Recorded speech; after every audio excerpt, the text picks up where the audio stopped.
Okay, if you kind of look at this, you can see where this control arm's bent.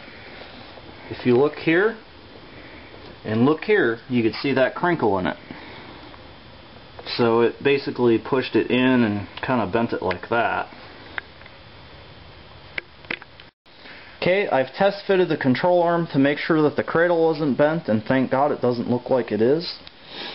Now what I like to do when I reassemble stuff is I just take any old kind of grease. This is brake and caliper grease. I mean, there may be better stuff like lithium, but I just like to coat the inside of this. So if I ever have to take this back off, you won't find that the bolt has corroded to the inside of the hole there, and I've seen that happen. I'm not saying it would, but we do use a lot of road salt at certain times of the year, so I just like to give it a little bit of extra insurance. And then on the bolt, I like spraying this disc brake quiet on there.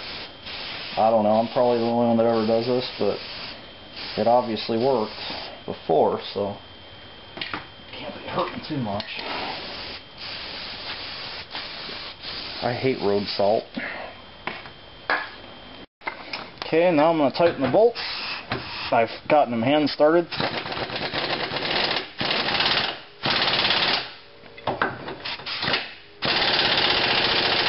Okay, torque to tight.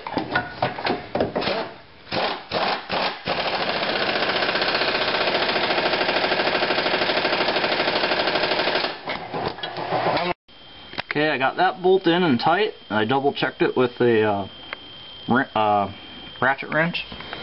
That bolt's in and it's tight. I got my ball joint nut. I hand tighten that. That's tight to spec.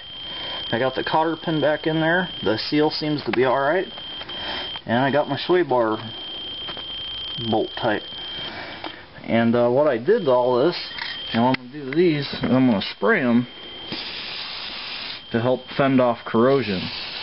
And I like to come in every maybe year and do this, and it seems to be working. Maybe I'm just nuts, but it makes me feel better. While I'm at it, you see, I'm going to do the tie rod and the strut. If we ever have to do a clutch in this car, we'll probably have to pop some of this loose again. And you can see what I did with the brake lines when it was new. At all the connections there, I put grease on them. So if I ever have to loosen those up to replace a brake hose, I won't find out that it's rusted to the line. This is a 2004 with about 13,000 miles on it. I plan on keeping this car until really drive it in the ground. I mean, until it won't go anymore. So there's a possibility we may have to get in and replace a bunch of this stuff. So I just try to make it as easy as we can. When I have to go pick up the tire and the new rim when they get it done, switching that over, and we'll probably put the tire back on, take it for a test drive, and see if it drives straight again. The wheel was off after the mishap, and I'm hoping this control arm's all it is. If the wheel is still off, I probably will start really looking at that strut, making sure that's not bent. And I don't know if I really have to take it for an alignment. In theory, if the only thing that was bent was that control arm, it shouldn't need an alignment. So we'll go from there. Put the wheel on, see how it drives, see what happens. Well, Emerald, now that it's done, what do you think? Yeah, it's a good car. It's so good again. Oh, it's so good.